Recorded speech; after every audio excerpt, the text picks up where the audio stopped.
Hello there, Star Wars fans, and welcome back to another RebelScum.com toy review with the character, or rather the actress, who played the character. And this is definitely one of my favorite video formats that we do on RebelScum.com. As some of you may know, we did start doing this with a mutual friend of ours, Chris Bartlett. Yes. And what a sweetheart he love is. Chris. What a sweetheart.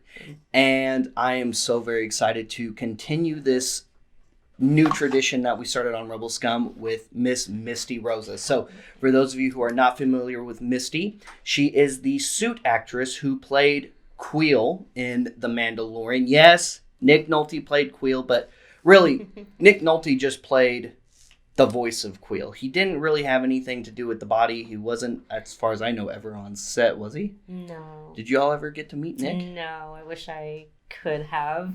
I asked Dave and John if they do chat with him, please tell him thank you for providing just so much emotion and not just emotion in the lines, but he did different takes with different, just emotional energy and stuff and punching different lines. So we had quite a few opportunities, like for each sentence, each line, to be able to put together something that was seamless and then also really moved well with the scene and other characters as far as interacting. So yeah, it was a blessing, and he's amazing. So, that there's so much grit and soul and emotion and layers in his delivery. So it helped me a lot. So that's really awesome. Yeah. That's really awesome. So here is Kuiil. We have the Black Series Phase 4 Kuiil right here in front of us. Now, Kuiil has two action figures in the Black Series 6-inch scale. He has the Phase 4 release right here. Mm-hmm. He also has a Credit Collection release. Now, Credit Collection is where they did a repainted version of this figure. It's the same figure, but the paint applications reflect the credit concept art at the end of each episode from The Mandalorian. So they picked a specific piece of art and they painted it to reflect the paint work in the concept art. That is really cool. Pretty sweet. I didn't know that. So anyway, here we have Kuiil right here. So Misty, I'm going to hand this off to you. I'm going to let you talk about what you think about the packaging and the figure therein. All right. So first, the box.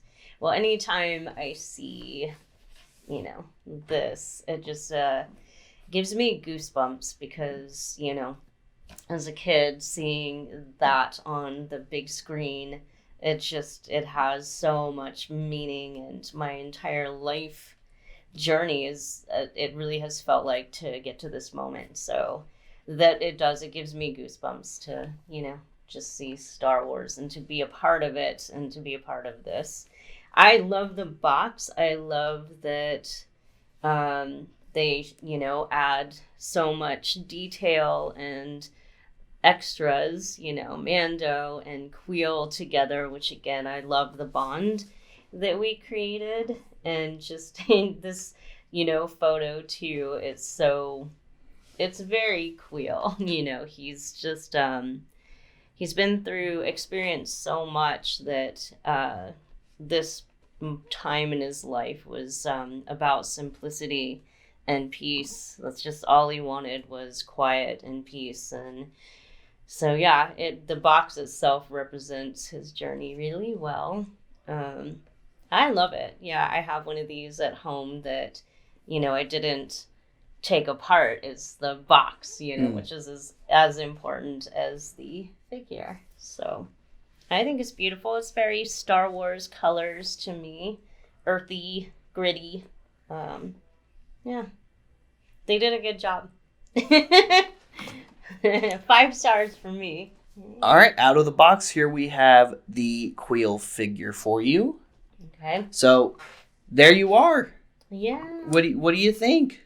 What's it like holding an action figure of a character you helped bring to life? There are no words. It's again, it was such an honor and a privilege and sometimes, and I tell people a lot, um, don't shy away from the tough stuff in your life that you go through, because not only does it help you to grow, and to evolve into the best version of yourself. For me personally, all of the challenging things in my life as, an artist in this business is what I, brought to his character to, they kind of parallel the struggles that he's been through of choosing, for me personally, my passions and stuff. And it doesn't go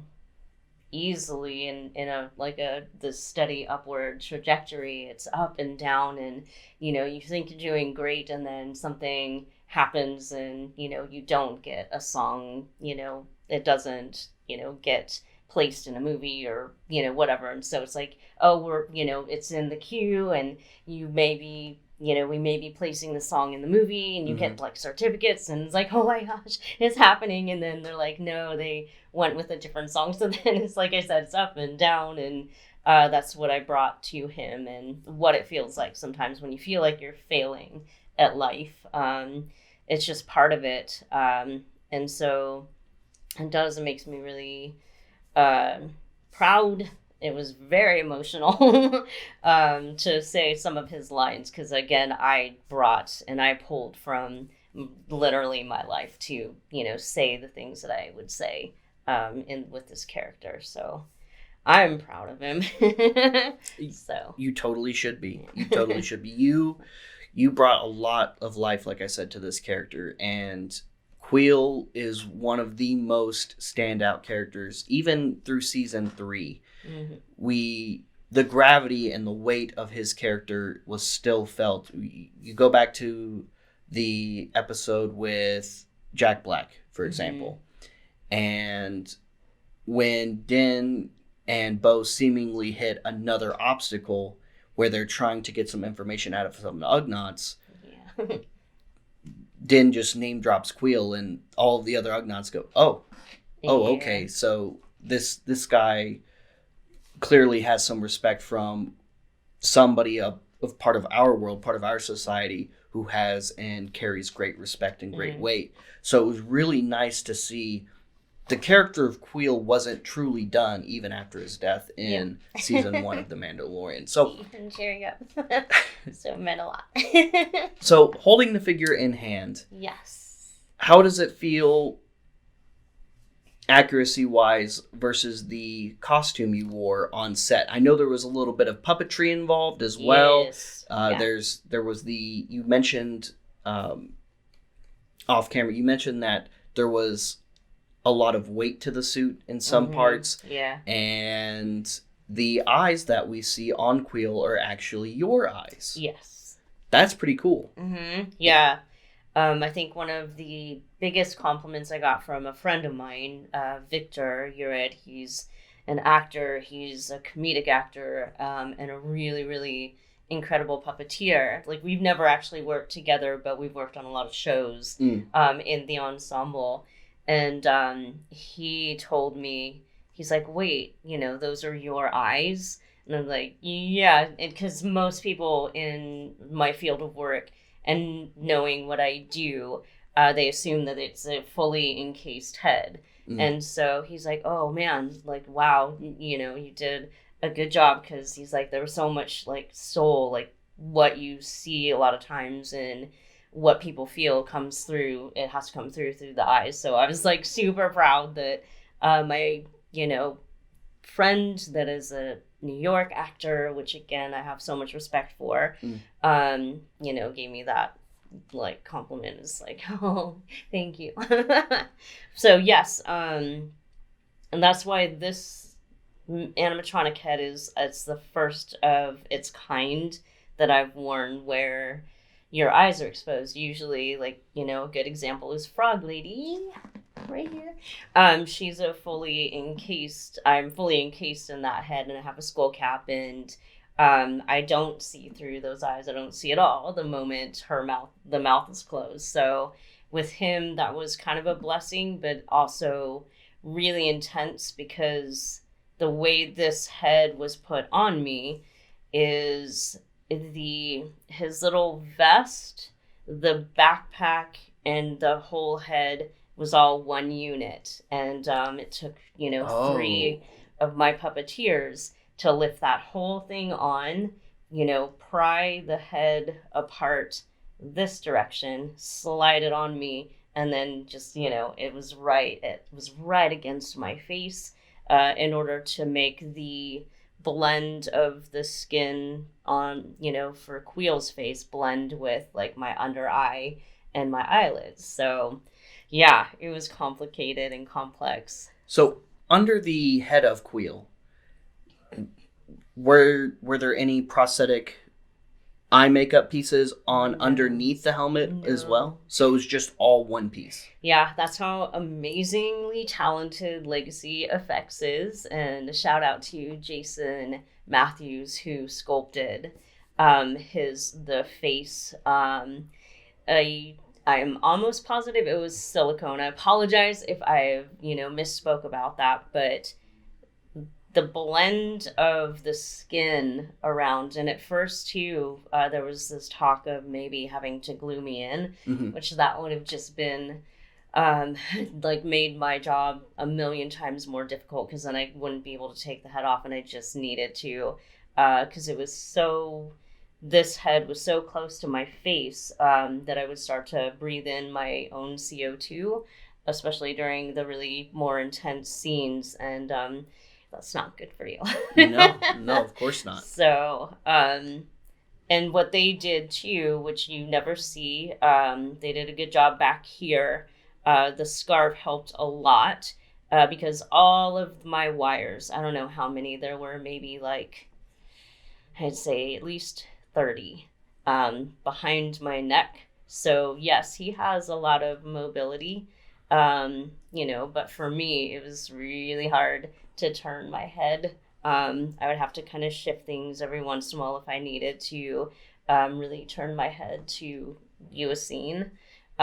These guys on the sides, those were an entire solid battery unit, which was part of firing up the animatronics, and that whole board, in order for my face and all of the animatronics to move for his face, they were placed in the backpack. So I always had the backpack on. I think in some of the scenes they probably digitally removed it, but this whole unit was always on me. So that's actually pretty incredible. Yeah. To subtly hide all of those mechanical details in utility pouches, like these big ones on the side and his backpack, because you assume he's probably got a bunch of tools in there in the lore. You assume that there's probably an extra blaster or some other scraps of metal or for just in case scenarios in his backpack as well.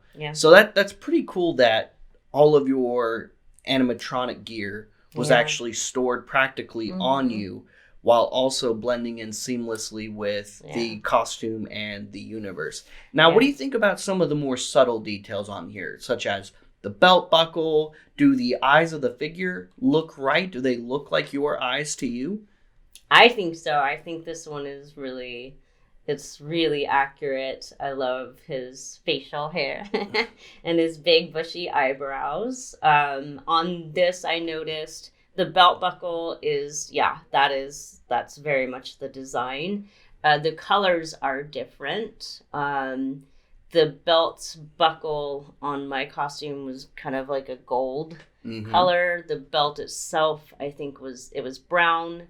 I know my little pouches, as well as these little, I think they were kind of like safety covers on his arms, because he obviously was always building something and rebuilding something with the vapor spires, just anything and everything. I mean, he's pretty savvy. He rebuilt IG-11 to become a Norse droid for baby. So I know my backpack was also brown, and then my pants were kind of a darker brown color. So yeah, the colors are different on here, but I like them.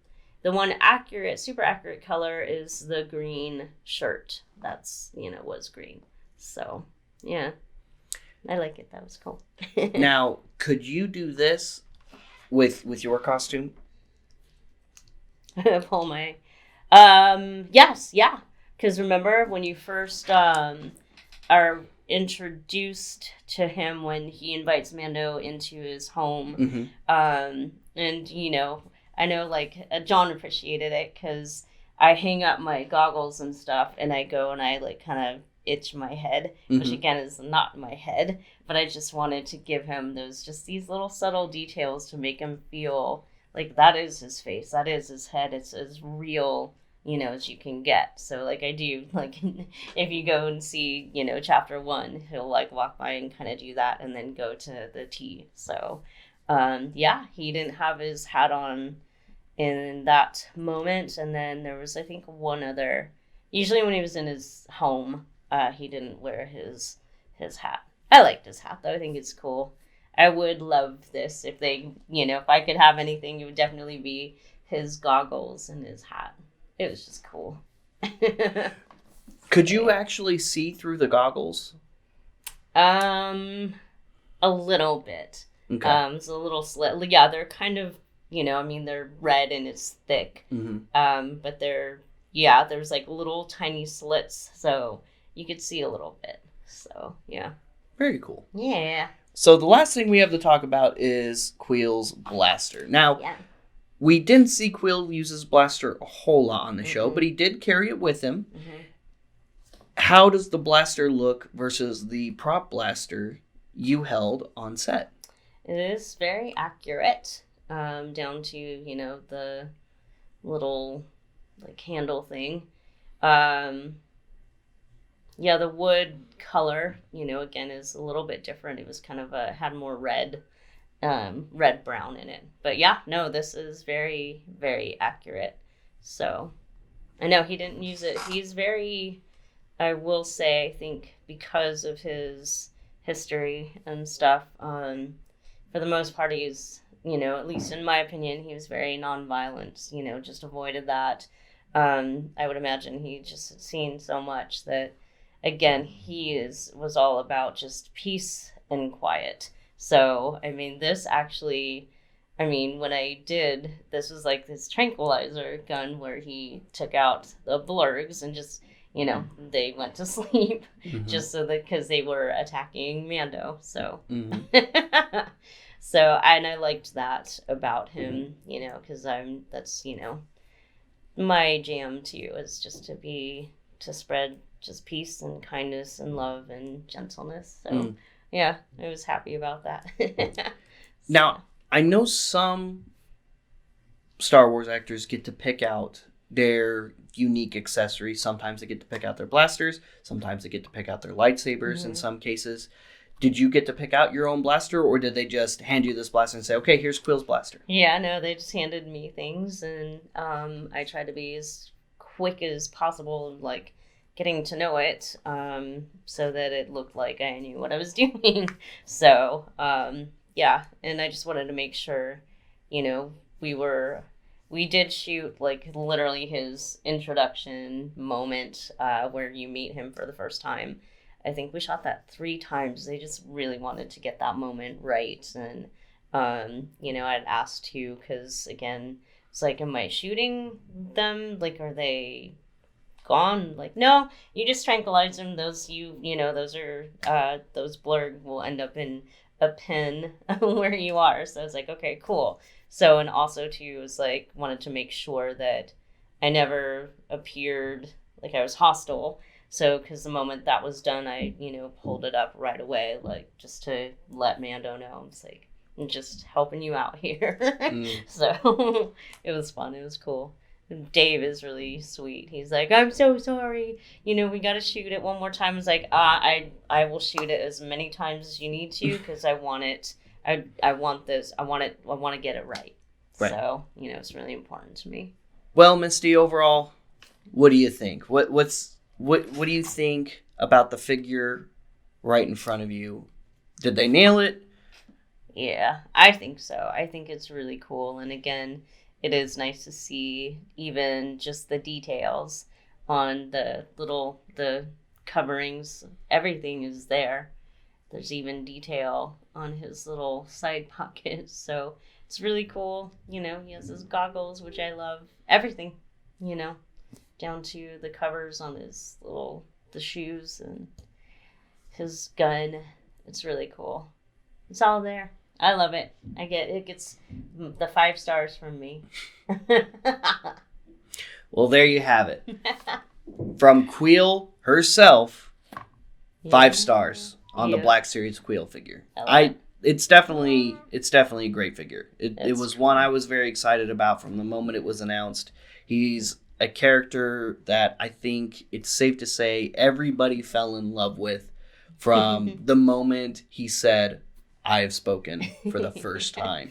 Because people still to this day will say, "This is the way," and I have spoken a lot in the Star Wars fandom. So it was fun because we got to see it for the very first time at the El Cap Theater in a theater full of Star Wars fans, and my roommate was with me, and I was super nervous because I didn't know, if people would like him, and I really wanted him to because I gave him my heart and soul and like a lot of hard work. And then when he said I have spoken for the first time, and there was the laughter from everybody, and I was just like, phew.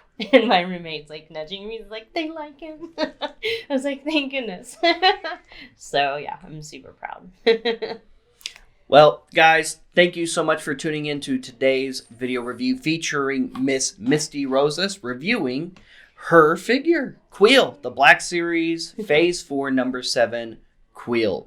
Stay tuned for more celebrity action figure interviews like this one here. Make sure you like and subscribe, follow us on social media, and check rebelscum.com daily for daily content like reviews such as this one. Now, we do regular just action figure reviews as well, but this is special. This is something that is not only a treat for us to do, but I think a treat for you guys to get to watch and enjoy, because it's one thing for me to sit and talk about an action figure, but it's another thing entirely for the person who lived it to talk about the action figure of themselves. And that's such a unique perspective that I think is priceless, honestly. Oh, thank you. Thanks for having me. I hope you enjoyed our chat about this really cool action figure. Now, whether you've picked up this version, the credit collection version, the vintage collection version, or even the retro version produced by Hasbro, while all of which are up on collectorsoracle.com. And if you're signed up for a Collectors Oracle account, you can either mark them in your collection in the condition you have them in, or want list them if now you've met Miss Misty and you go, oh man, I need all of the Kuiils. Well, they're all on collectorsoracle.com. Just search Kuiil on Collectors Oracle. And if you don't have an account, sign up and start managing your collection today like a pro. We'll see you guys later. We'll see you another time. May the Force be with all of you, you Rebel Scum.